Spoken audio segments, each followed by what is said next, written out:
Hi, I'm Heather, and I'm here to inspire you to change your mindset, gain momentum, and transform your life one simple step at a time. I hope you are having a great day, but I get the feeling that some of you might not be today. I am going to hit you with a list. Y'all know that I love a list of things you can do, and some of you say, Heather, isn't your list so long? No, it's not, because if you follow a list and you check things off, life is just better. Should probably do a whole video on how to make a list and how to be organized, but that is a different subject. Today I am going to be talking about happiness. Oh my goodness. How can I be happy? How can I be more happy? Why am I not happy? Happiness is interesting because we all have different ideas about what it is, what it means, and how to get it. So I think, though, that we are all obsessed in some way with happiness, right? So without further ado, let's take a look at Heather's top 10 things you could do today. Some of them might take some time to do, but a few of them you can definitely do today, and I bet you're gonna be happier. Number one is we need to simply move more. 7 minutes, 10 minutes of movement a day can scientifically increase your happiness. I've had so many people that I have worked with and mentored that have said, I have to exercise.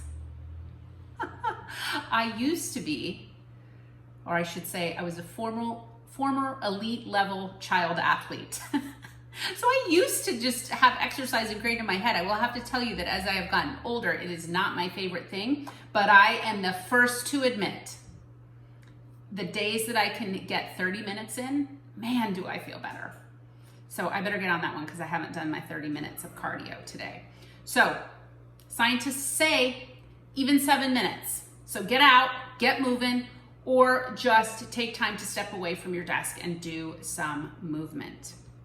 Number two, oh Lord, you guys, I spent a majority of my life, late teens, 20s, 30s, and dare I say a skosh into my 40s, not doing this.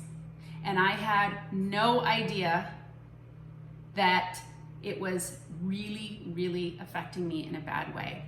Y'all need to get more sleep. Yep, sleep is so important. It helps our bodies recover from the day. It helps our bodies repair. And if you are not sleeping long enough, your body does not have enough time to repair. If you are sleeping long enough, you can focus, you are much more productive. And you are much more happy when you sleep, right? Number three, I don't want to get lost without my notes here. Now, this has changed recently for some people, but I would suggest, if there's any way possible, that you live close to where you have to work. A long commute in traffic to and fro is a guaranteed downer, and science tells us so. A long commute has such a huge impact on our happiness. If you do that twice a day, 5 days a week, you are spending so much time in the car, in traffic, and over the long term, it really starts to bring us down, okay? Next, where are we? 4, right? Who's counting? Anyone counting? Someone keep me on here. You really need to take time and make time to spend time with friends and family. Now I know everyone is so busy, and I know more and more our friends and family are spread all across the globe. And it's harder and harder sometimes and more expensive to go and see people and spend time with them. But because of technology, there are a lot of ways that you can connect. And if you have the opportunity to connect with friends and family on a local level, I suggest that you do it. I suggest that you stretch your arms and you make this happen. Staying in touch with family and friends is one of the top regrets of people on their deathbed. I don't want you to be dying and say, oh my gosh, I didn't keep in touch with so-and-so. It is social time and social gatherings are highly valuable when it comes to improving your overall health and happiness, especially if you are an introvert. You need to make this happen. Shoot, I did this last night. I had work to do, I had stuff to do, I had laundry to do, I had ironing to do. My list was not finished, but I made time. I called a friend and I invited myself over and we laughed and we caught up. We helped her daughter with some homework and we just chit-chatted. It was great. And it was but an hour and a bit. And I left with a smile on my face. Okay, next up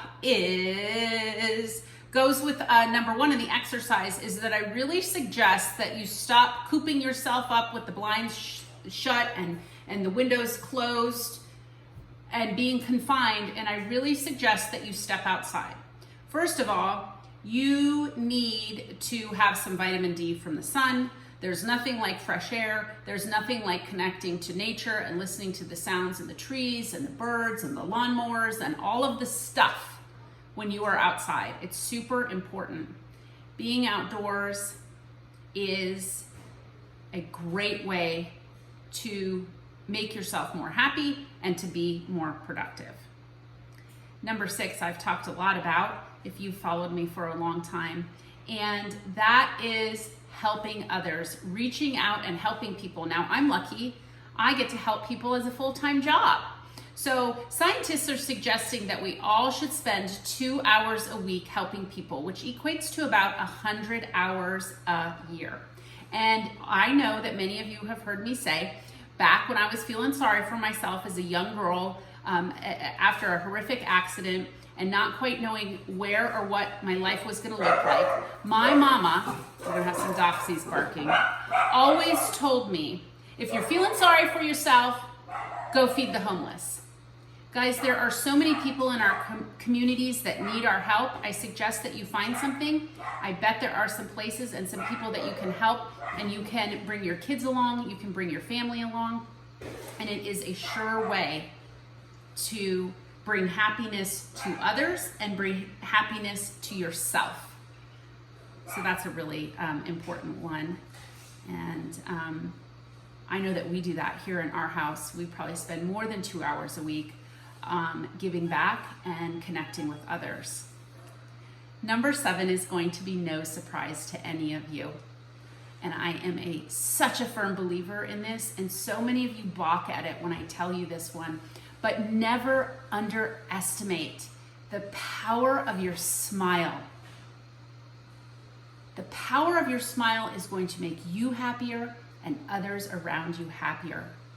The power of your smile, and I know this to be true, can alleviate pain.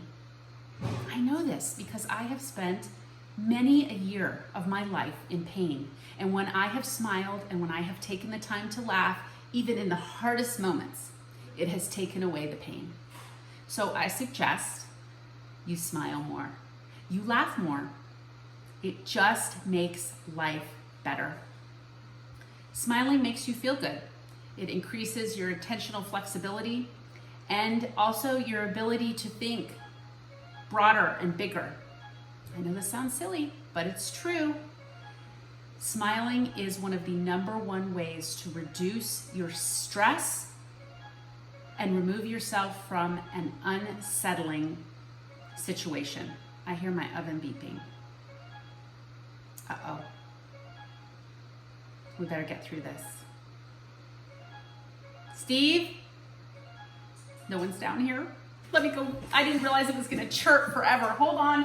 Hold that thought. We're on number 8. What can you do? Real life around here. Multitasking. And I don't think that I put this on the list, but I should have. Cooking yummy things makes people happy. Not necessarily sweet and crappy things, but healthy and yummy things will make you happier too. Okay, we slid that one in. That's sort of a 7A. So we're on 8. Planning a trip and making time to get away is another great way to ensure happiness in your life. Now, it doesn't mean that you have to have many extravagant trips. Sometimes even just dreaming about a dream trip and finally getting to that dream trip down the line. But take some time just to get away, to drive down the road, to go see something in your community that you haven't seen. You can take a day trip and get a ton out of it. You can take a month trip and get a ton out of it. Number 9, I suggest that you take some time to tune out and have a timeout every day. Now, some of you might practice yoga. Some of you might call this, meditation. But whatever you do, you need to take some time out of your day to tune out and be quiet. And number 10 is the act of practicing gratitude. And I know if you've been following me over on Instagram, you see how I do 2 things every day to practice gratitude. In the morning, I set intentions of what I want to be for the day. And in the evening, I follow it up with what I am thankful for. And I really suggest, if you haven't done that, I'm Heather_Centurioni on Instagram. I always have them in my stories. You can use hashtag #BeWellExperiment to find it. And I suggest you start following along and you do this. Set intentions every morning of what you want to be. And then in the evening, follow it up with what you are thankful for. And there, folks, if you follow these 10 things, even if you picked a few to do each day, you are going to be happier. And guess what? You're going to be well, and you're going to be believing in you, which is something that I think is super, super important. So without further ado, guess what? It's time to sign off. I'll be back soon. As always, I ask you to be well and believe in you.